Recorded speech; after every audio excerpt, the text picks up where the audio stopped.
والصلاة والسلام علی سید الانبیاء والمرسلین وعلی آلہ واصحابہ اجمعین۔ میں مولوی صدیق اکبر یوٹیوب چینل اسرا ٹی وی سے۔ علی گڑھ فضا میں سکون تھا، یکایک ایک برہمن گرفتار کیا گیا۔ اس پر الزام یہ تھا کہ اس نے سپاہیوں کو ورغلایا اور یہ منصوبہ بنایا کہ ہم باہر سے بارات لائیں گے، تم اس کے ساتھ شامل ہو کر افسران کو مار ڈالنا۔ 20 مئی کو اسے دیسی سپاہی کے روبرو پھانسی دے دی گئی۔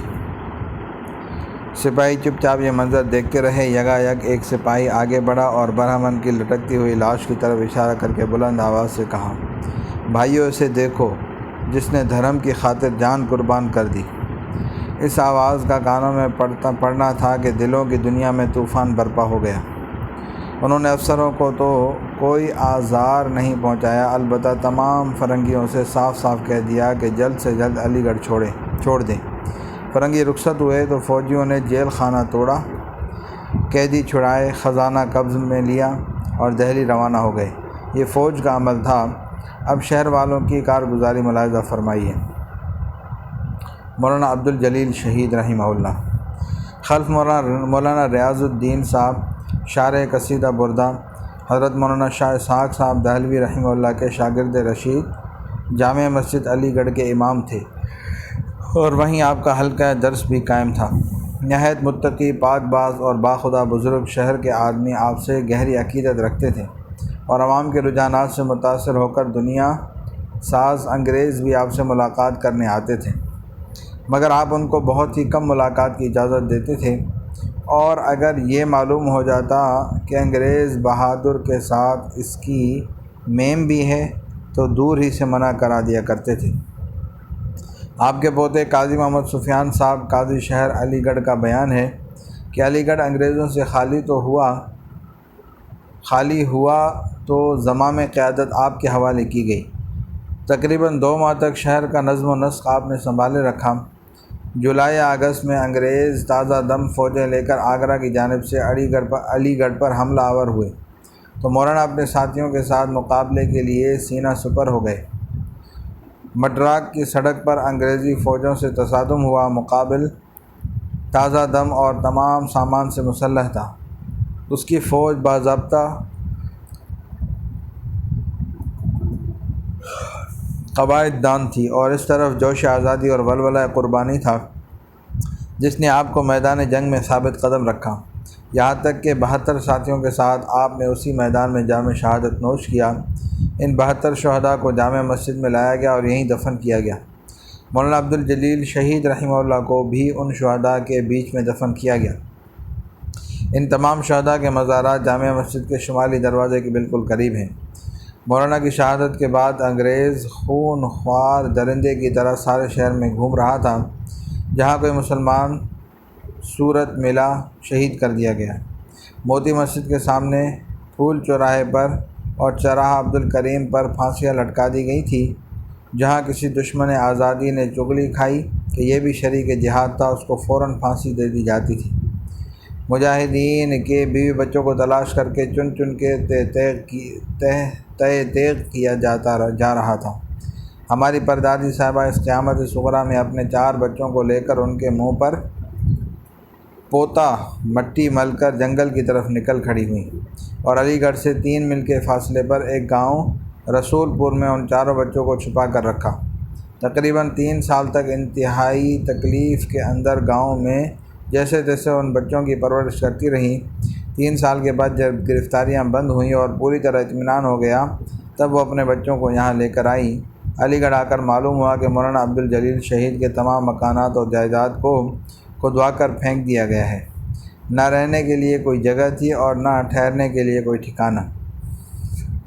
پھر اللہ نے رفتہ رفتہ اپنی مدد سے ان کے ٹھہرنے کا اور گزارے کا انتظام کیا۔ مولانا اسماعیل صاحب مرحوم جو ان کے خلف اکبر تھے، آہستہ آہستہ پروان چڑھے اور انہوں نے وہ علم و کمال حاصل کیا جس نے مولانا عبدالجلیل شہید کے علم اور نام کو دنیا میں روشن کر دیا۔ اسی دوران میں مولانا قاسم صاحب نانوتوی رحمہ اللہ کا علی گڑھ آنا اور مولانا اسماعیل صاحب کو تعلیم دینا یہ ایک ایسا کارنامہ ہے جس کو تاریخ فراموش نہیں کر سکتی۔ بلند شہر کالے عام کا میدان جنگ عبداللطیف خان صاحب کا ایثار۔ بہت کم لوگوں کو یہ تاریخی واقعہ معلوم ہے کہ بلند شہر میں کالے عام ضلع کے کچہریوں کے متصل کے قریب 1857 میں انگریزوں سے ہندوستان کے حامیان آزادی کی ایک خون ریز جنگ ہوئی تھی۔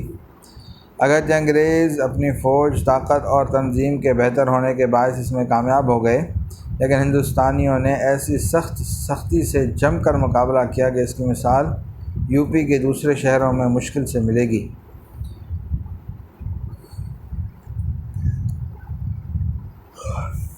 اس لڑائی میں شروع سے ہی انگریزوں کا پلہ بھاری تھا، یعنی ان کی فوج ہندوستانیوں سے زیادہ تھی اور سامان جنگ بھی افراد سے تھا۔ اس کے علاوہ دہلی اور میرٹھ سے ان کو برابر امداد مل رہی تھی۔ اس کے برعکس ہندوستانیوں کی تعداد کم تھی اور ان کے پاس ہتھیار بھی کم اور پرانے قسم کے تھے۔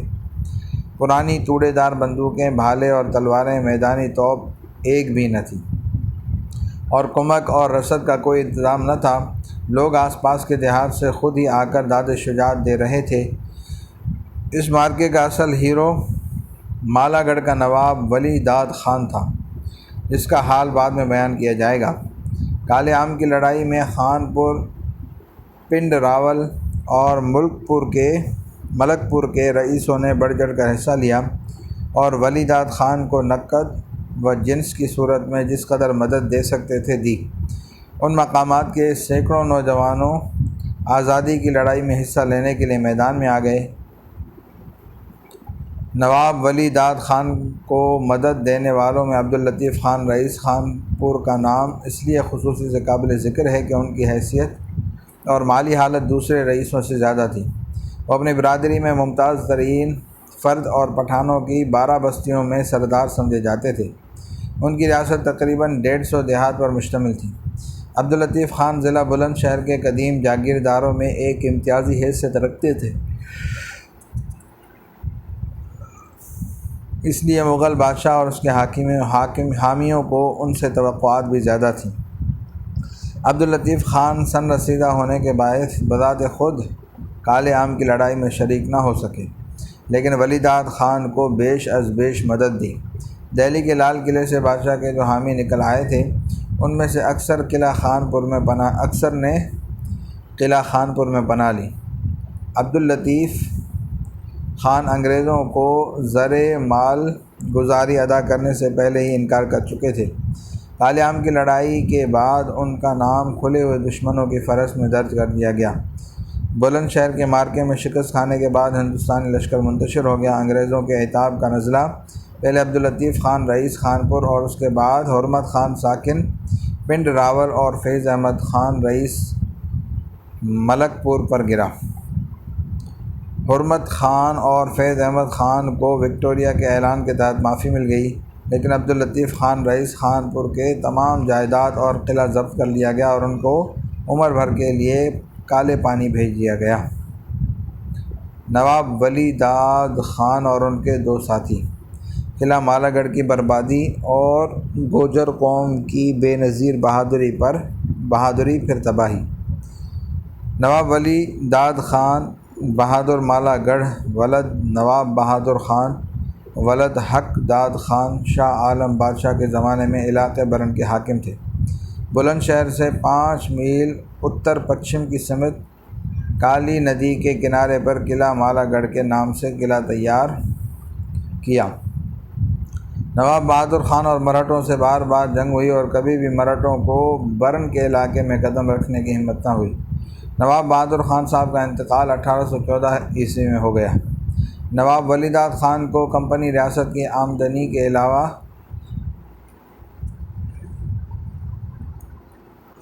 1000 روپیہ ماہوار دیتی تھی۔ نواب ولی داد خان کی ایک بھانجی بہادر شاہ کے ایک شہزادے سے منسوب تھی۔ میرٹھ کی انقلابی فوجوں نے نام کے بادشاہ کو کام کا بادشاہ بنایا تو نواب ولی داد خان بہادر شاہ کو مبارکباد دینے کے لیے دہلی تشریف لے گئے۔ 26 مئی 1857 کو نواب ولی داد خان بہادر شاہ سے سند صوبہ داری 2 آبا لے کر چند سپاہیوں و تلنگوں وغیرہ کے ساتھ مالا گڑھ کی طرف روانہ ہو گئے۔ غازی آباد پہنچے۔ تحصیلدار و تھانے دار نے حاضر ہو کر نظر گزاری اور حکومت دو آبا کی مبارکباد دی۔ نواب صاحب نے غازی آباد کا انتظام مکمل کر کے کچھ سپاہی سڑک اور قصبے کی حفاظت کے لیے متعین کر دیے۔ مہربان علی خان و مظفر علی خان امروہی کو ساتھ لیا اور قصبہ داوری میں آ کر قیام کیا اور کئی ہزار گوجر فوج میں بھرتی ہو گئے۔ تیسرے دن نواب صاحب اپنے قلعے مالا گڑھ میں آ گئے اور ضروری انتظامات میں لگ گئے۔ دوسرے دن ساحل پور کا نمبردار 100 سواروں اور 200 پیادوں کو لے کر خدمت میں حاضر ہوا۔ نمبردار کے صاحبزادے چاند خان کو بغیر ثبوت کلکٹر بلند شہر نے پھانسی دے دی تھی۔ نمبردار صاحب انگریز کلکٹر سے اپنے بیٹے کا انتقام لینا چاہتے تھے۔ کلکٹر کو معلوم ہوا کہ ساحل پور کا نمبردار نواب ولی داد خان کے پاس گیا ہوا ہے۔ کلکٹر نے حفاظت کے انتظامات شروع کر دیے۔ ادھر نواب ولی داد خان نے اپنی صوبہ داری دوابہ کا اعلان کر دیا اور ہر طرف احکام جاری کر دیے اور محمد اسماعیل خان کو 50 سوار اور 40 ترنگے اور ایک توپ دے کر قصبہ بلند شہر پر قبضہ کے لیے روانہ کر دیا۔ محمد اسماعیل خان نے بلند شہر پر قبضہ کر لیا۔ کلکٹر بلند شہر چھوڑ کر بابو گڑھ چھاونی تحصیل ہاپوڑ ضلع میرٹھ چلا گیا اور بلند شہر کے علاقے پر نواب ولی داد خان کی حکومت قائم ہو گئی۔ ان کے پرچم کے تلے غلام حیدر خان و مہدی بخش خان سہارنپور و قاضی وزیر علی بلند شہری عبداللطیف خان رئیس خانپور، اسماعیل خان و اعظم خان و نواب مصطفیٰ خان شیفتہ رئیس جہانگیر آباد و حاجی یاد اللہ خان جانوی تھانے دار قصبہ گلاوٹھی و ایمن پدھان گوجر موضع اساور وغیرہ جمع ہو گئے۔ اکثر ضلع بلند شہر کے جاٹ انگریزوں کی طرف دار تھے اور موضع کورلی و بھٹونا اور موضع بینونی جاٹوں کے گڑھ بنے ہوئے تھے۔ نواب ولی داد صاحب نے محمد اسماعیل صاحب کو بلند شہر سے بلا کر ایمن گوجر جس کے ساتھ 1000 گوجر تھے اس کی ہمراہی میں موضع کورلی اور بھٹونا کی طرف روانہ کیا۔ یہاں کے لوگوں نے ڈٹ کر مقابلہ کیا جو انگریزی ہتھیاروں سے لیس تھے۔ ایمن گوجر کے ساتھ ایک توپ بھی تھی۔ نواب صاحب کے ماموں نواب صاحب کی تمام فوج کے گولہ بارود کے مختار کل تھے جو انگریزوں سے ساز باز کر چکے تھے اور نوابی کے خواب دیکھ رہے تھے۔ آخر نواب صاحب کے ماموں نے غداری کی اور اسماعیل خان اور ایمن گوجر کو شکست ہوئی۔ اسماعیل خان زخمی ہو کر مالا گڑھ واپس لوٹ آئے۔ ایمن گوجر اساور چلا گیا اور جاٹوں سے نوک جھونک ہوتی رہی۔ نواب ولی داد خان کے پاس 10,000 سوار اور 15,000 پیادے اور ضرورت کے لائق ہر قسم کا سامان بھی موجود تھا اور ہر جگہ کے رؤساء سوار اور پیادے لے کر نواب صاحب کی خدمت میں حاضر ہو رہے تھے۔ امیر علی خان عمرہ بہادر خان ولد ظفر علی خان 600 سواروں کو لے کر خدمت میں حاضر ہوا۔ نواب ولی داد خان کی انگریزوں سے کافی عرصے تک جنگ ہوتی رہی۔ 14 ستمبر 1857 کو دہلی پر انگریزوں کا دوبارہ قبضہ ہو گیا۔ مسٹر ترنیل گورے اور دیسی سوار اور پیادہ لے کر بابو گڑھ چھاونی ہاپوڑ ضلع میرٹھ میں جمع ہوا تھا۔ نواب صاحب نے محمد اسماعیل خان و حاجی منیر خان کو 300-350 سوار اور 500 پیادے دے کر اور مزید فوج بھیجنے کا وعدہ کر کے کرنل ترنیل پر حملہ کرنے کے لیے ہاپوڑ کی طرف روانہ کر دیا۔ قصبہ گلاوٹھی پہنچ کر محمد اسماعیل خان و حاجی منیر خان و حاجی یاد اللہ خان 95 تھانے دار گلاوٹھی نے آپس میں طے کیا کہ صبح 4 بجے مسٹر ترنیل کی فوج پر فقط سواروں کے رسالے سے حملہ کیا جائے گا اور پیادوں کو قصبہ گلاوٹھی میں رکھا جائے گا اور وقت ضرورت طلب کیا جائے گا۔ صلی اللہ تعالیٰ علی حبیب سیدنا محمد وعلی آلہ و اصحابہ اجمعین برحمتک یا ارحم الراحمین۔